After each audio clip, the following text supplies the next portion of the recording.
বাংলাদেশে জাতিসংঘের মানবাধিকার কমিশনের অফিস খোলার বিষয়ে সর্বস্তরের ওলামায়ে কেরাম, দেশপ্রেমিক নাগরিক, দেশের সচেতন নাগরিক সমাজ সবাই শুরু থেকে এটার বিরোধিতা করে আসছে। কেন বিরোধিতা করে আসছে?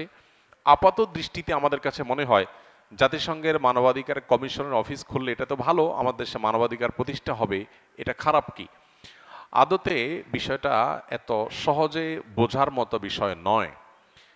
জাতিসংঘের সদস্য যে দেশগুলো আছে, প্রায় 200-র কাছাকাছি সদস্য দেশ আছে জাতিসংঘের। এই 200 বা 200-র কাছাকাছি দেশের মধ্যে মাত্র 16টি দেশে এই ধরনের অফিস আছে। এর মধ্যে বেশিরভাগ দেশগুলো আমরা দেখি আফ্রিকাতে অথবা এমন কোনো অঞ্চলে যেখানে হয় সেখানে যুদ্ধ চলছে আর না হলে গৃহযুদ্ধ চলমান। এরকম দেশগুলোতে সাধারণত এই অফিসগুলো হয়ে থাকে। সেটা আমাদের দেশে হওয়াটা আমাদের জন্য একরকম অপমানজনক। দ্বিতীয়ত, আমাদের আশেপাশে বিভিন্ন দেশ আছে, আমরা দেখি পাকিস্তান, ভারত, চায়না, মায়ানমার, বহু দেশ আমাদের আশপাশে আছে। আশপাশে কোনো দেশে অফিস নাই, আমার দেশে কেন হতে যাবে? সবচেয়ে বড় বিষয় হলো যে জাতিসংঘের মানবাধিকারের যে সংজ্ঞা, সেই সংজ্ঞা কি সার্বজনীন কিনা। তারা মানবাধিকার বলতে যা বুঝায়, এদেশের মানুষের মূল্যবোধ, এদেশের মানুষের কৃষ্টি কালচার, এদেশে মানুষের যে চিন্তা ভাবনা, সেটার সাথে তাদের সেই মানবাধিকারের সংজ্ঞার কোনো মিল আছে নাকি এর মধ্যে কোনো বড় ধরনের ফরাক এবং তফাত আছে? তারা মানবাধিকার বলতে যা বোঝায় সেটা কি গোটা পৃথিবীতে সব মুসলমানরা, ধর্মপ্রাণ মানুষরা বিশ্বাস করেন, ধারণ করেন, লালন করেন? এর উত্তর হলো না। অনেক ক্ষেত্রেই তারা মানবাধিকার বলতে, সব ক্ষেত্রে যে অমিল আছে তা বলছি না আমি, অনেক ক্ষেত্রেই তারা মানবাধিকার বলতে যা বোঝায় সেটাকে আমরা মানবাধিকার বলতে তা বুঝি না। যেমন তারা সমকামিতাকে মানবাধিকারের বিষয় মনে করে, অথচ এটা আমাদের দেশে প্রচলিত আইনে অপরাধ। যেটা আমাদের দেশে প্রচলিত আইনে অপরাধ, জাতিসংঘ সেরকম একটা অপরাধ কর্ম করছে এমন একজন ব্যক্তিকে এদেশে প্রতিনিধি হিসাবে নিযুক্ত করবার জন্য এগ্রিমো চেয়ে পাঠিয়েছে। এটা আমাদের জন্য অত্যন্ত অপমানজনক একটা ব্যাপার। একটা দেশে একটা জিনিস যখন আইনে অপরাধ হিসাবে বিবেচিত আছে, দণ্ডনীয় অপরাধ হিসাবে উল্লেখ করা আছে, সেই বিষয়টা লঙ্ঘন করা হবে অফিসিয়ালি, সেটা অন্য কোনো দেশে একজন করছে সেটা একটা বিষয়, কিন্তু এই দেশে এসে করবে, তার পার্টনার সাথে, সমকামী পার্টনারকে সাথে নিয়ে আসবে এমন একজন প্রতিনিধিকে নিযুক্ত করার জন্য চিঠি পাঠানো, এটা হলো একটা দেশের মূল্যবোধ, একটা দেশের প্রচলিত আইনের প্রতি চরম অপমান এবং বৃদ্ধাঙ্গুলি দেখানো। এরকম একটা অপেশাদার কাজ এ ধরনের একটা সংস্থা করতে পারে সেটা আসলে কল্পনা করা যায় না। এটা একটা বিষয়। আর এই যে অফিস খোলার বিষয়টা, সেটা যেটা বলছিলাম যে যখন এদেশে গুম খুন হয়েছে, তখন এদেশে জাতিসংঘের এই মানবাধিকার কমিশন কোথায় ছিল? তখন তো এসে তখন অফিস করার ব্যাপারটা বরং বেশি প্রাসঙ্গিক বলা যেত। এখন এই মুহূর্তে এসে তাদের এই অফিস খোলার কার্যক্রম কি হতে পারে? তারা যদিও সুনির্দিষ্ট কিছু কাজের কথা বলছেন, এর বাইরে কাজ করবেন না, সুনির্দিষ্ট সময়ের বেশি কাজ করবেন না, কিন্তু আমাদের অভিজ্ঞতা বলে যে সমস্ত দেশগুলোতে তারা কাজ করেছেন সে সমস্ত দেশগুলোতে সাধারণত কোনো সমস্যার সমাধানের চাইতে নতুন করে আরো বহু সংকটের জায়গায় তৈরি হওয়ার নজির আছে। ফিলিস্তিনের মাটিতে মানুষগুলো মরে শেষ হয়ে গেল, শিশুরা অনাহারে শেষ হয়ে যাচ্ছে, এবং ত্রাণের জন্য বা খাবারের জন্য সিরিয়াল দ্বারা মানুষগুলোকে মেরে শেষ করে ফেলা হচ্ছে, হসপিটালগুলোকে মাটির সাথে মিশিয়ে দেওয়া হচ্ছে, ডাক্তারদেরকে গুলি করে হত্যা করা হচ্ছে।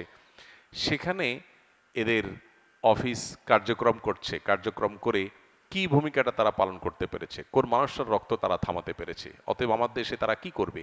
তারা এদেশে এসে সমকামিতা সহ যে সমস্ত বিষয়গুলো এদেশে মানুষের চোখে অপরাধ, সেই জিনিসগুলোকে তারা নর্মালাইজেশনের জন্য কাজ করবে বলে আমরা প্রচণ্ড রকমের আশঙ্কা করছি। এর বাইরেও এই সমস্ত সংস্থাগুলো পশ্চিমাদের মূল্যবোধকে বিভিন্নভাবে সমাজে প্রতিষ্ঠা করার চেষ্টা করে। অতএব আমরা খাল কেটে এই কুমির আনার পক্ষে কোনো অবস্থাতেই থাকতে পারি না। এই জায়গা থেকে আমি আশা করি যে সরকার সুবিবেচনার পরিচয় দিবে এবং ওলামা একরাম সহ দেশের সচেতন নাগরিকদের চিন্তাধারার বাইরে গিয়ে কোনো কাজ তারা করার চেষ্টা করবে না। আমার প্রশ্ন হলো, ভারতে যেখানে প্রতিনিয়ত মুসলিম সংখ্যালঘুরা নির্যাতিত হচ্ছে, প্রতিনিয়ত সেখানে মুসলমানদেরকে পিটিয়ে মেরে ফেলা হচ্ছে, সেখানে মানবাধিকার এত বেশি ভুলুণ্ঠিত হচ্ছে, সেখানে কেন তারা যে অফিস খোলে না? সেখানে কি কেন তারা মানবাধিকার প্রতিষ্ঠা করতে যায় না? চায়না উইগুর মুসলমানদেরকে মেরে শেষ করে ফেলা হচ্ছে, সেখানে কেন মানবাধিকার প্রতিষ্ঠানগুলো অফিস করতে যায় না? আরও এরকম বিভিন্ন জায়গাতে বিভিন্ন প্রতিষ্ঠানে আমরা দেখেছি যে বিভিন্ন বড় বড় দেশে আপনার অনেক অন্যায় হচ্ছে, অবিচার হচ্ছে, সেই জায়গাগুলোতে কেন তারা মানবাধিকার প্রতিষ্ঠান খোলে না বা মানবাধিকার কমিশন অফিস খোলে না? তো এই বিষয়গুলো আমাদেরকে নতুন করে ভাবতে শেখায় বা ভাবতে উদ্বুদ্ধ করে যে আমাদের দেশে আসলে এই জাতীয় প্রতিষ্ঠানগুলো বিশেষ কোনো এজেন্ডা তারা বাস্তবায়ন করতে আসছে কিনা, বিশেষ করে এনজিও বেজ সরকারের ঘাড়ের উপর সাওয়ার হয়ে তারা কোনো নীল নকশা বাস্তবায়ন করতে যাচ্ছে কিনা। এই আশঙ্কাটা শুধু আশঙ্কাই নয়, এটাও জোরালো আশঙ্কা, এবং এই আশঙ্কাটা যথেষ্ট আপনার প্রাসঙ্গিক আশঙ্কা এবং এর যথেষ্ট কারণ আছে। বিধায় এ ব্যাপারে আমার বিশ্বাস যে সরকার সুবিবেচনার পরিচয় দিবে এবং ওলামা একরামের এবং সর্বস্তরের মানুষের উপর আপনার এই বিদেশি এজেন্ডা বাস্তবায়ন করার পথ যাতে কোনোভাবে উন্মোচন না হয় সেদিকটা তারা খেয়াল করবেন। স্বামী স্ত্রী পরস্পরকে কিডনি দেওয়া জায়েজ আছে কিনা?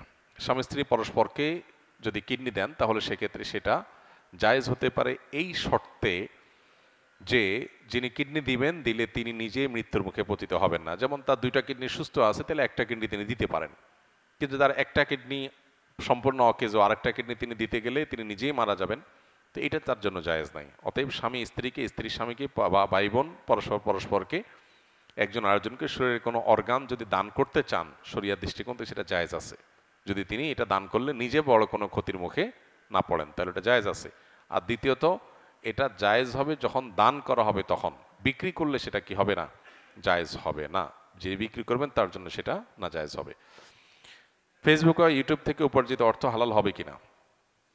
ফেসবুক বা ইউটিউবে অ্যাডসেন্স, যেটা নর্মাল অ্যাডসেন্স হয়, এটা দিয়ে উপার্জন করা হালাল নয়। কারণ সেখানে যে অ্যাডগুলো আছে এর মধ্যে প্রায় 100% অ্যাডই হলো মিউজিক নির্ভর।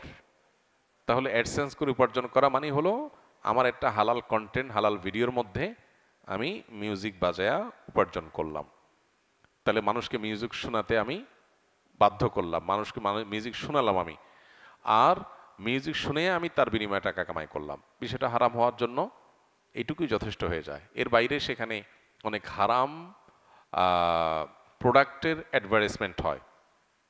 ধরুন মাদকের অ্যাডভার্টাইজ হলো, তাহলে সেক্ষেত্রে আমি একটা হারাম প্রোডাক্টের প্রচারণায় ভূমিকা রেখে তার বিনিময়ে কামাই করলাম, এটা জায়েজ নয়।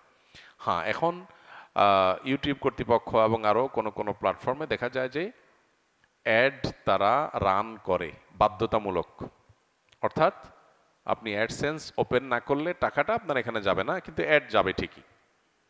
এরকম একটা অবস্থা হয়েছে যে অ্যাড চালানোটা আপনার ইচ্ছার উপরে নির্ভরশীল না, তারা তাদের অ্যাড চালাবে। তাহলে সেক্ষেত্রে আপনি এখন টাকা নেন বা না নেন তাতে কিচ্ছু তাদের যায় আসে না। এই পর্যায়ে যদি হয় তাহলে সেক্ষেত্রে এটা চিন্তার বিষয় যে এই ক্ষেত্রে আমি তাহলে টাকাটা নিয়ে যদি নিজে ভোগ না করে দানও করে দেই সেটা উত্তম হবে, নাকি টাকা নেওয়া ছেড়ে দিয়ে তারা তাদের হারাম কাজটাও করলো আবার টাকাও তাদের থাকলো, দুইটাই তাদেরকে দিলাম, সেটা লাভ হবে কিনা?